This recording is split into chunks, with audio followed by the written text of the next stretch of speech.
The majority of the patients that come into our office with neck and back pain do not need surgery, it turns out. I would say that over 90% of the patients that we see in the office are best treated with non-operative treatment. The most basic foundation of non-operative treatment is physical therapy and exercise. And the idea is simple.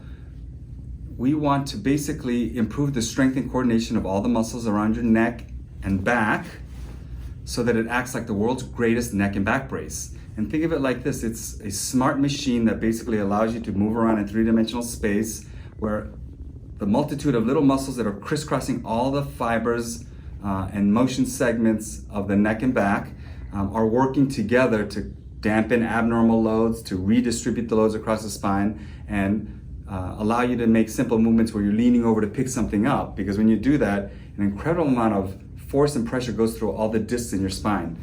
So it's important that we exercise those muscles, not only so that they're strong, but that they're also coordinated. Sort of like, if I was really strong, I wouldn't necessarily be able to throw a baseball far. I would have to practice throwing a baseball because the coordination part of it is just as important as the strength.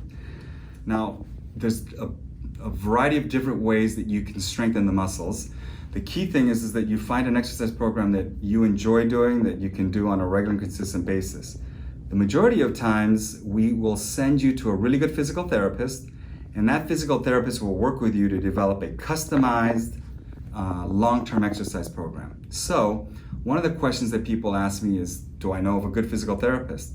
And the answer is yes, because like everything, there are good physical therapy and bad physical therapy, and it's not necessarily it's one person's better than the other, but it's more important that it's customized to you because everyone's a little bit different. So, how does this all work? Number one, I have a short list of physical therapists, at least in San Diego, spread out throughout the county, where I have talked to them and confirmed that their philosophy about non-operative treatment and exercise and physical therapy is kind of similar to mine, because there's more than one type of physical therapy. There's the type of physical therapy that everybody wants. They want to go in there, not do anything, maybe smoke a cigarette while they're waiting to have treatment, and they're getting massages, ultrasound, DP, and you're not even doing it. You're just sitting there thinking, are you done yet? That's kind of like surgery, but physical therapy that I think is the best is not like that at all. It's one where you're working with a physical therapist, you're exercising, they're watching you exercise, making sure you're doing it right. Much more similar to a relationship between a professional athlete and their coach. So they're making sure that it's perfectly customized for you, because one exercise that works great for one person may actually cause more pain for another person.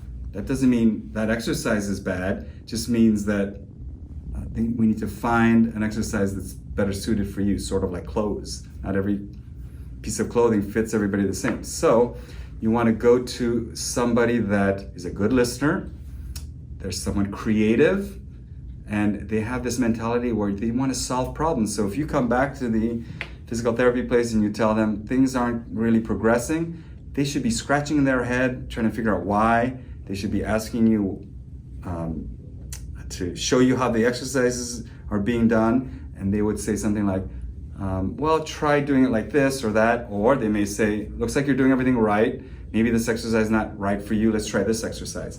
And you're just going through cycle after cycle, trying different things until you get to the one where it's perfect for you. It's customized because everyone's different. That's the first important thing.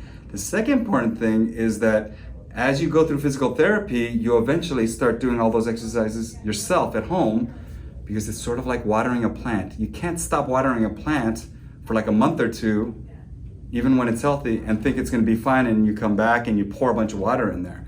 You have to give it not too much, not too little, on a regular and consistent basis. And exercise is the same way. You can overdo it just as much as you can underdo it. And just as importantly, you want to be regular and consistent, like a plant that you're watering and taking care of and watching grow. So in a good physical therapy program, at the end of the 6 weeks, for example, it shouldn't be like this. What? This is my last PT session? Now what do I do?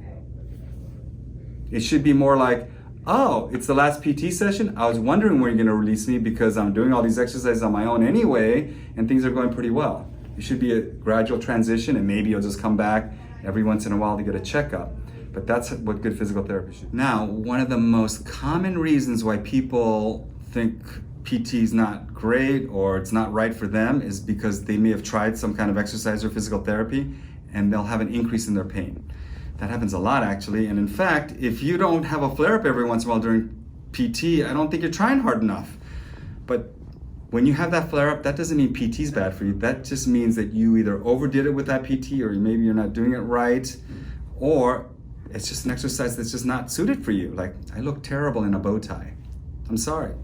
But just like in certain exercises and clothes, for reasons that we can't explain, one exercise just will not work. So when you have a flare-up, it's important to try to figure out why you had a flare-up and not give up on PT, but take a step back, reassess, modify, fine-tune, change, whatever you need to do to keep going, so that it's kind of one of those kind of journeys where you're kind of 2 steps forward, 1 step back, 3 steps forward, 2 steps back, 5 steps forward, 1 step back. And each step back should be a learning experience, not an opportunity to give up on PT.